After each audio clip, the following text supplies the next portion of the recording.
Hello friends, welcome back to Anvesha channel. आज हम लोग पढ़ेंगे विद्यापति और उनकी पदावली। ठीक है, तो ये जो टॉपिक है, ठीक है, विद्यापति और उनकी पदावली। ठीक है, तो ये जो यूजीसी नेट है, ठीक है, उसके सिलेबस में है ये टॉपिक। तो इस टॉपिक को हम लोग पूरे विस्तार से पढ़ेंगे। ठीक है, और ये टॉपिक बहुत ज़्यादा इम्पॉर्टेंट है। ठीक है, हर बार इससे एग्जाम में क्वेश्चन आते ही हैं। ठीक है, तो हम लोग इसको पूरे डिटेल से पढ़ेंगे। ठीक है, सबसे पहले हम लोग विद्यापति के जीवन वृत्त के बारे में देखते हैं। ठीक है, सबसे पहले देखिए इसका जन्म स्थल। ठीक है, विद्यापति का जन्म कब हुआ था? 1350 ईस्वी में हुआ था। ठीक है, तो 1350 ईस्वी में बिहार प्रांत के दरभंगा जिले के बिपसी नामक गांव में हुआ था। ठीक है, तो और इनका जन्म काल कब से कब माना जाता है? 50 से लेकर 1450 तक माना जाता है। ठीक है, 350 में इनका जन्म हुआ था। ठीक है, और 1450 में इनकी मृत्यु हो गई थी। ठीक है, आगे देखिए इनके पिता का नाम क्या था? ठाकुर गणपति महाराज। ठीक है, तो इनके पिता का नाम गणपति महाराज था। ठीक है, और इनके गुरु, ठीक है, ये काफी इंपॉर्टेंट है। इनके गुरु के बारे में कभी कभी पूछ लिया जाता है। तो इनके विद्यापति के गुरु कौन है? तो पंडित हरि मिश्र। ठीक है, फिर देखिए इनकी पत्नी कौन है? चंदा देवी या फिर चंपती देवी था। ठीक है, फिर देखिए आश्रयदाता। ठीक है, विद्यापति किस राजा के दरबारी कवि थे? देखिए तिरहुत के राजा शिव सिंह, ठीक है, और कृति सिंह। ठीक है, दो राजा है। ठीक है, राजा शिव सिंह, यहाँ पे देखिए राजा शिव सिंह और कृति सिंह। ठीक है, कृति सिंह के दरबारी कवि थे। ठीक है, फिर देखिए विद्यापति शैव थे। ठीक है, शैव संप्रदाय इनका था। ठीक है, तो ये काफी इंपॉर्टेंट है, कभी कभी पूछ लिया जाता है, तो ये बहुत इंपॉर्टेंट है। आप लोग याद रखिएगा कि विद्यापति शैव थे। ठीक है, शैव मतलब क्या होता है कि शिव को मानने वाले। ठीक है, शिव भक्त। ठीक है, तो विद्यापति शैव थे। ठीक है, आगे देखिए विद्यापति को संस्कृत, अपभ्रंश और मिथिला भाषा का पूरा ज्ञान था। ठीक है, तो ये विद्यापति 3 भाषाओं के ज्ञाता थे। ठीक है, इन्हीं संस्कृत, अपभ्रंश और मिथिला भाषा बहुत अच्छे तरीके से आता था। ठीक, आगे देखिए इन्हीं श्रृंगार रस का कवि कहा जाता है। ठीक है, इसको हम लोग आगे डिटेल से पढ़ेंगे। ठीक है, क्योंकि विद्यापति को कुछ विद्वान श्रृंगारिक कवि कहते हैं। ठीक है, कोई भक्त कवि कहते हैं। ठीक है, तो मुख्यतः हम लोग जानते हैं कि इन्हें श्रृंगार रस का कवि कहा जाता है। ठीक है, फिर आगे देखिए इनकी सर्वप्रमुख रचनाएं। ठीक है, मतलब इनकी सर्वप्रमुख रचनाएं कौन कौन सी है? देखिए कृतिलता, ठीक है, कृति पताका और पदावली। ठीक है, जो कृतिलता है, ठीक है, और कृति पताका, ये 2 रचनाएं अवहट में लिखी गई है। ठीक है, और पदावली मैथिली भाषा में लिखी गई है। ठीक है, फिर आगे देखिए कृतिलता की रचना भृंगी संवाद के रूप में हुई है। ठीक है, तो ये काफी इंपॉर्टेंट है, याद रखिएगा आप लोग। ये जो कृतिलता की जो रचना है ये भृंगी संवाद के रूप में हुई है। आगे देखिए आचार्य हजारी प्रसाद द्विवेदी ने, ठीक है, तो हजारी प्रसाद द्विवेदी ने कृतिलता को भृंगी संवाद माना है। ठीक है, फिर आगे देखिए कृतिलता। ठीक है, कृतिलता में विद्यापति के आश्रयदाता। ठीक है, तो कृतिलता जो ग्रंथ है, ठीक है, इसमें जो विद्यापति के आश्रयदाता कृति सिंह है। ठीक है, तो कृति सिंह की वीरता और उदारता आदि गुणों का वर्णन मिलता है। ठीक है, जबकि कृति पताका में शिव सिंह, ठीक है, शिव सिंह की वीरता और उदारता का वर्णन देखने को मिलता है। ठीक है, और इनकी मृत्यु 1450 ईस्वी में हुई थी। ठीक है, आगे देखिए विद्यापति की उपलब्धियां। ठीक है, विद्यापति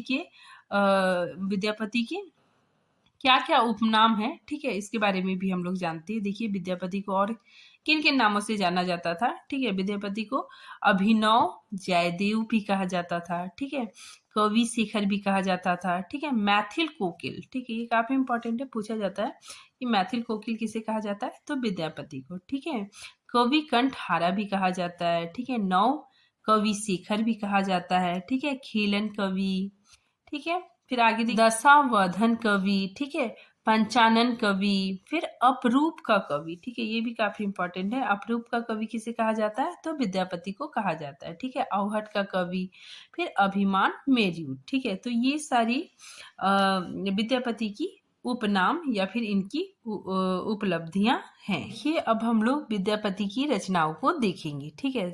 सबसे पहले देखिए इनकी संस्कृत रचनाएं, ठीक है। संस्कृत रचनाएं कौन कौन थी? देखिए शैव, सर्वस्त्र, सार, ठीक है, ये काफी इंपॉर्टेंट है, ये पूछा जाता है, ठीक है।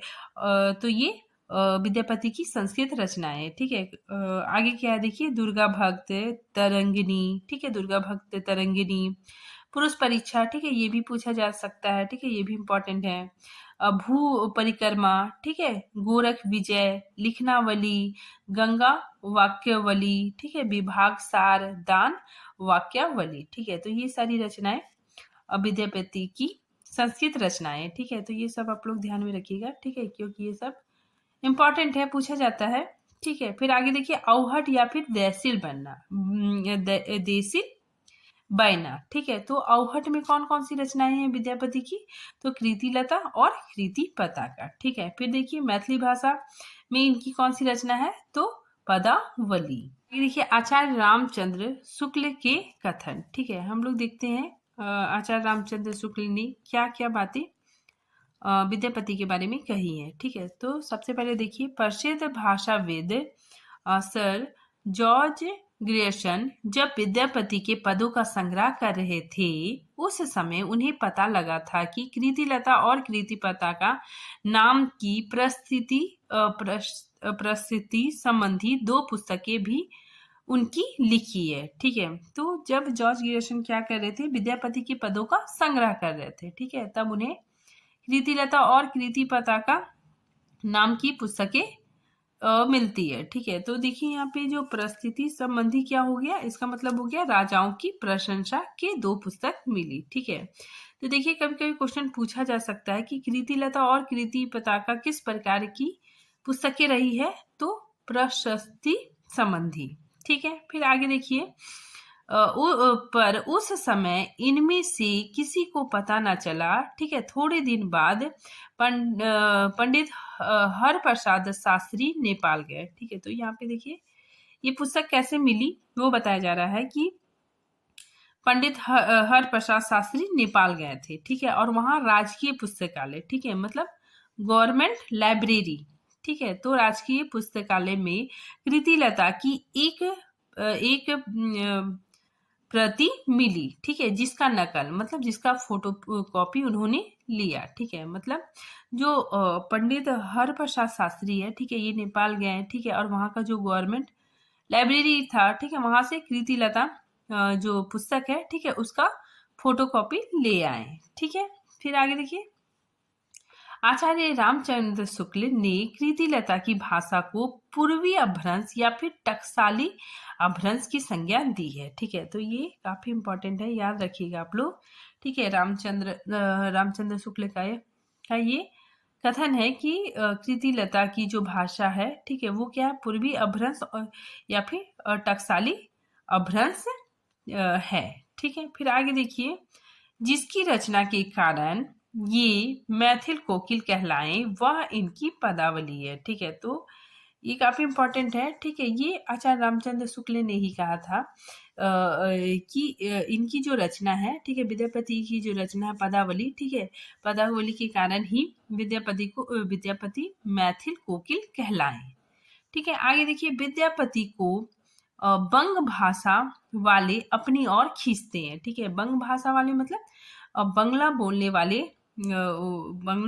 लोग भी विद्यापति को अपना मानते हैं। आगे देखिए विद्यापति के पद अधिकतर, ठीक है, श्रृंगार के ही है, ठीक है। तो आचार्य रामचंद्र शुक्ल ये मानते हैं कि जो विद्यापति है, ठीक है, वे श्रृंगारिक कवि है, ठीक है। तो ये आचार्य रामचंद्र शुक्ल का ही ये कहना है कि विद्यापति के पद अधिकतर क्या है? श्रृंगारिक के ही है, ठीक है, श्रृंगार के ही है, ठीक है, जिसमें नायिका और नायक राधा कृष्ण है, ठीक है। तो ये जो पदावली है इसमें मुख्यतः नायक और नायिका के रूप में राधा कृष्ण ही है। ठीक है, इन्हीं का वर्णन मिलता है। ठीक है, फिर आगे देखिए, इन पदों की रचना जयदेव के गीति काव्य के अनुकरण पर ही शायद की गई है। ठीक है, और इसका माधुर्य अद्भुत है। ठीक है, फिर आगे देखिए, विद्यापति के कौन थे? शैव थे। ठीक है, फिर आगे नेक्स्ट देखिए, उन्होंने इन पदों की रचना श्रृंगार काव्य की दृष्टि से की है। ठीक है, भक्त के रूप में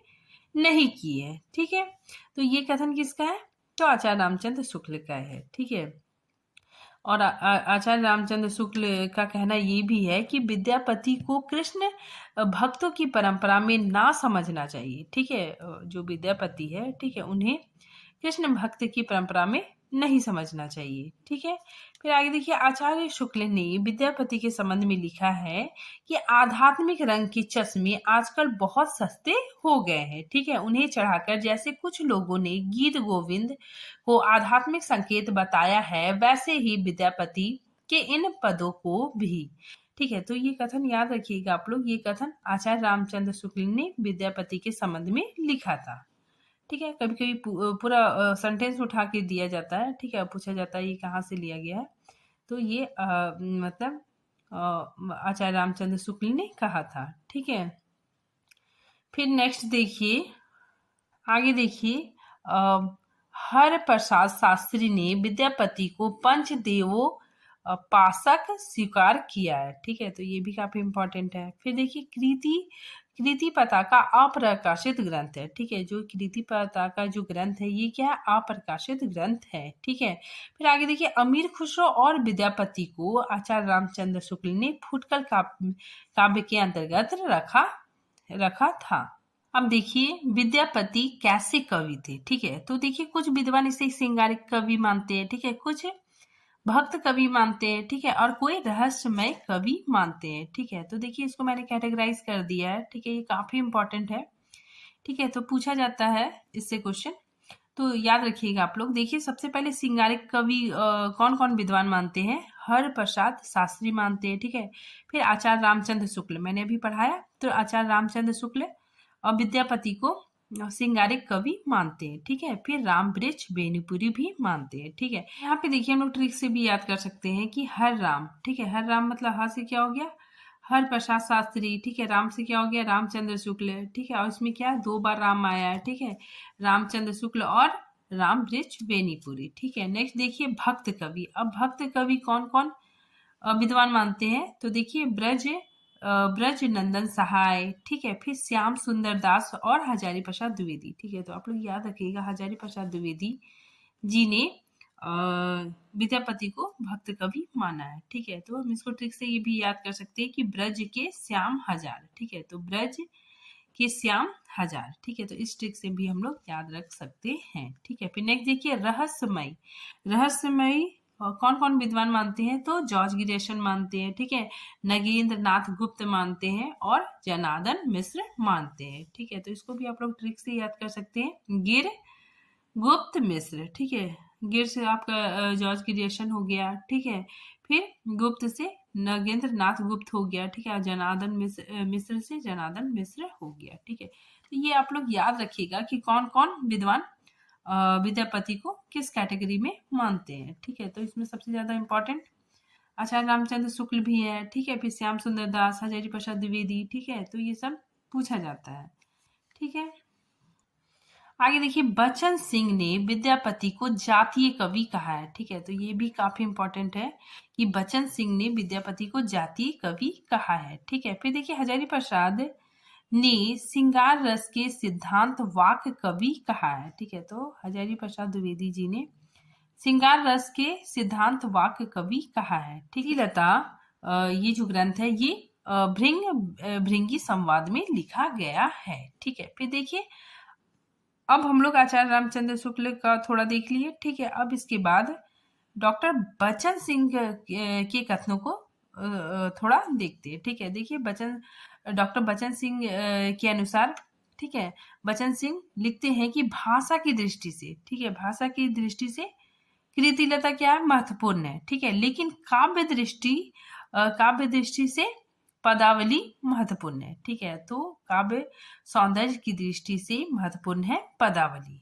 ठीक है, फिर आगे देखिए, देश भाषा में लिखी पहली रचना, ठीक है, विद्यापति की पदावली है। ठीक है, अतः हिंदी के पहले कवि विद्यापति ही ठहरते हैं। ठीक है, तो ये कथन, ये मानना बचन सिंह का है। ठीक है, ये कथन बचन सिंह का है। अब आगे देखिए, हम लोग थोड़ा सा कृति लता में क्या स्टोरी है, ठीक है, उसको हम लोग थोड़ा सा जानते हैं। देखिए, कृति लता में कृति सिंह, ठीक है, कृति सिंह के उन प्रयासों का वर्णन है, ठीक है, जिसके आधार पर उन्होंने तिरहुत का खोया हुआ राज्य पुनः प्राप्त किया। ठीक है, वर्णन मूलतः अतिशोक्तिपूर्ण। ठीक है, विद्यापति ने क्या किया है, कृति सिंह का जो वीरता की जो कहानी है, ठीक है, वो अतिशोक्ति है। ठीक है, मतलब बढ़ा चढ़ा के वर्णन किया है। ठीक है, और प्रशस्ति परक है। ठीक है, फिर भी उन्होंने अपने समय के अंत विरोधों, राजाओं की नाक के नीचे होने वाले अत्याचारों का यथास्थान उल्लेख किया है। ठीक है, फिर आगे देखिए, मिथिला के राजा गणेश्वर को असलान नामक सुल्तान ने छल पूर्वक मार डाला। ठीक है, फिर उसके बाद क्या होता है कि राजकुमार कृति सिंह, ठीक है, कृति सिंह बाप की मृत्यु का बदला लेने और तिरहुत राज्य को पुनः प्राप्त करने के लिए व्याकुल हो उठता है। ठीक है, फिर आगे देखिए, कृति सिंह जैनपुर के बादशाह इब्राहिम शाह, ठीक है, इब्राहिम शाह की शरण में जा पहुंचता है। ठीक है, शाह की सहायता से उन्होंने असलाम को मार भगाया। ठीक है, और तिरहुत को अपने अधिकार में ले लिया। ठीक है, तो यही चार, ठीक है, तो ये काफी इंपॉर्टेंट है, पूछा जाता है, यही चार पल्लवों में लिखा गया कृति लता का सार संक्षिप्त है। ठीक है, तो क्वेश्चन पूछा जाता है कि कृति लता चार भागों में या फिर चार पल्लवों में विभाजित है। ठीक है, तो इसका स्टोरी हम लोग जान गए हैं कि मतलब जो कृति सिंह है, ठीक है, उसका पिता की मृत्यु हो जाती है। ठीक है, उसको छल पूर्वक मार दिया जाता है। ठीक है, फिर उसका जो पुत्र है कृति सिंह, ठीक है, वो बदला लेने के लिए शरण में जाता है। ठीक है, उसके बाद फिर वो क्या करता है कि असलाम को मार डालता है। ठीक है, और तिरहुत पर अपना अधिकार जमा लेता है। ठीक है, तो यही चार पल्लवों में लिखा गया कृति लता का सार संक्षेप है। ठीक है, फिर आगे देखिए, ये काफी इंपॉर्टेंट है, इसलिए मैंने अगेन लिखा है कि विद्यापति को जातीय कवि किसने कहा है, तो बचन सिंह ने कहा है। ठीक है, फिर आगे देखिए, निराला ने, ये भी काफी इंपॉर्टेंट है। ठीक है, निराला ने विद्यापति की पदावली की मादकता को नागिन का लहर कहा है। ठीक है, तो काफी इंपॉर्टेंट है, पूछा जाता है कि नागिन की लहर किसने कहा है, तो निराला जी ने कहा है। ठीक है, फिर आगे देखिए, विद्यापति के पहले ही, ठीक है, विद्यापति की रचना के पहले ही अवहट का उल्लेख ज्योतिषवर ठाकुर ने वर्ण रत्नाकर में किया था। ठीक है, तो वर्ण रत्नाकर में हमें देखने को मिलता है। आगे देखिए, हजारी प्रसाद द्विवेदी पदावली की चर्चा भक्त कवियों के प्रसंग में करते हैं। आगे देखिए, ग्रियर्सन विद्यापति को रहस्यवादी कवि कह चुके हैं। ठीक है, तो ये इम्पोर्टेंट है। ठीक है, तो याद रखिएगा आप लोग कि ग्रियर्सन विद्यापति को रहस्यवादी कवि कहते हैं। ठीक है, फिर देखिए, बचन सिंह ने विद्यापति को अरूप का कवि माना है। ठीक है, आगे देखिए, विद्यापति ने अपने पूर्ववर्ती मैथिली कवि, ठीक है, उमापति को कोसों पीछे छोड़ दिया। ठीक है, तो जो विद्यापति से पहले जो मैथिली कवि कौन थे, उमापति। ठीक है, तो उमापति को भी विद्यापति ने कोसों पीछे छोड़ दिया। ठीक है, फिर आगे देखिए, विद्यापति की कविता का स्थापत्य सिंगारिक है। ठीक है, उसे आध्यात्मिक कहना खजुराहो के मंदिर को आध्यात्मिक कहना है। ठीक है, तो ये कथन किसका है, तो बचन सिंह का है। ठीक है, तो ये काफी इंपॉर्टेंट है। ठीक है, पूछा जाता है। ठीक है, तो ये आप लोग याद रखिएगा। ठीक है, इसको ऐसे भी पूछा जा सकता है कि खजुराहो के मंदिरों, ठीक है, पहले हम लोग समझते हैं कि खजुराहो का मंदिर कहाँ पे है, तो मध्य प्रदेश में, ठीक है, एमपी में, मध्य प्रदेश के छतरपुर जिले में है, ठीक है। तो खजुराहो के मंदिर को आध्यात्मिक कहना कठिन है, ठीक है, आध्यात्मिक कहना कठिन है, उतना ही विद्यापति को भक्त कहना, ठीक है। तो ये कथन किसका है, तो डॉक्टर बचन सिंह का है, ठीक है। फिर देखिए विद्यापति को वैष्णव, ठीक है, कुछ कुछ विद्वान इसे वैष्णव भी मानते हैं, ठीक है। तो विद्यापति को वैष्णव माना है कौन कौन, श्याम सुंदर दास तथा ब्रज नंदन सहाय ने माना है, ठीक है। और बाकी लोग विद्यापति को शैव भी मानते हैं। अब देखिए हम लोग पदावली के कुछ पदों की व्याख्या देखते हैं, ठीक है। तो ये जो पद है, ठीक है, ये पहला पद है, ठीक है। तो इसमें इसकी हम लोग व्याख्या देखेंगे, ठीक है। तो ये पद आप लोग पढ़ लीजिएगा, ठीक है। इसमें अगर मैं पढ़ूंगी तो काफी ज्यादा वीडियो काफी लंबा हो जाएगा, ठीक है। तो इसमें देखिए नंदन नंदन कदम का तरु तरु, ठीक है, यहाँ से लेकर बंदन नंद किशोर, ठीक है। इसकी व्याख्या हम लोग देखते हैं। तो देखिए ये पहला पद वंदना के रूप में है, ठीक है। विद्यापति ने पदावली में राधा और कृष्ण को आधार बनाकर लिखा है, ठीक है। इस पद में श्री कृष्ण एक निश्चित स्थान पर बैठ कर राधा का इंतजार कर रहे हैं, ठीक है। और इसमें कवि कहते हैं कि हे राधिका नंद के पुत्र कदम ब्रिज, ठीक है, यहाँ पे लिखा हुआ ना कदम, कदम के तरु तरु, ठीक है। तो कदम वृक्ष के नीचे बैठकर क्या कर रहे, धीरे धीरे, मतलब क्या हो गया, धीरे धीरे मुरली बजा रहे, ठीक है।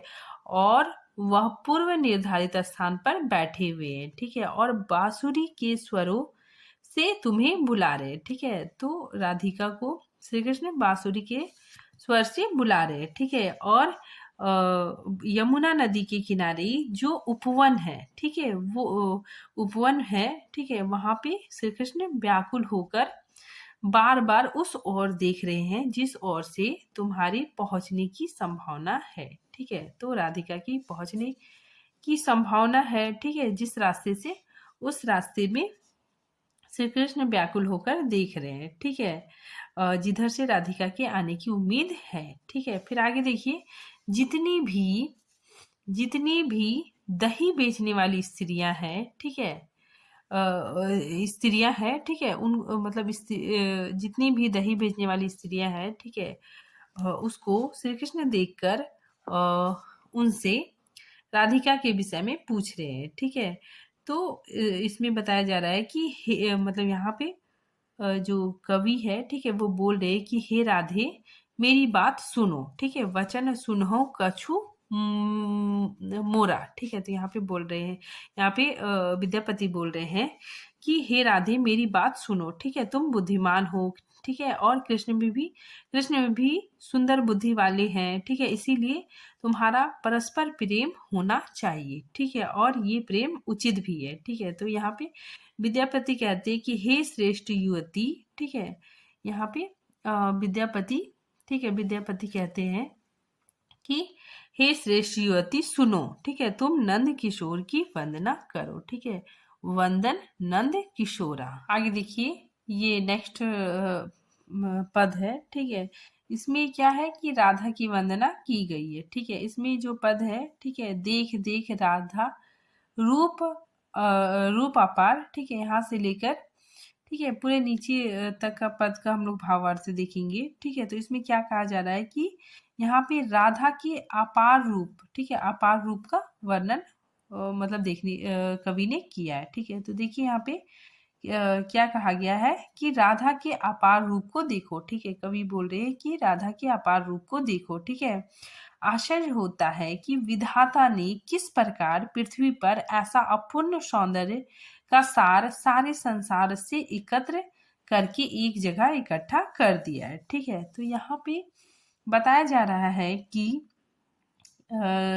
आश्चर्य है कि विधाता ने राधा को, ठीक है, मतलब ब्रह्मा ने राधा को इतना सुंदर बनाया, मानो पूरे पृथ्वी पर सुंदरता का सार एकत्र करके मतलब एकत्र करके ला दिया है, ठीक है, मतलब जो पृथ्वी पर जो सुंदरता है, ठीक है, उसको एकत्र करके राधिका के सौंदर्य में डाल दिया है, ठीक है। फिर देखिए इसमें क्या है कि इसमें देखिए कवि ने अतिशोक्ति वर्णन किया है, ठीक है, मतलब कुछ बढ़ा चढ़ा के वर्णन किया है, ठीक है। फिर आगे देखिए सुंदरता का प्रतीक जो कामदेव है, ठीक है, वो भी एकदम से राधिका के सौंदर्य के सामने मुरझा सा गया है, ठीक है, यानी मलिन हो गया है, ठीक है। तो राधिका इतना सुंदर है, ठीक है, कि उसके सामने कामदेव भी एकदम से मुरझा गए हैं, ठीक है।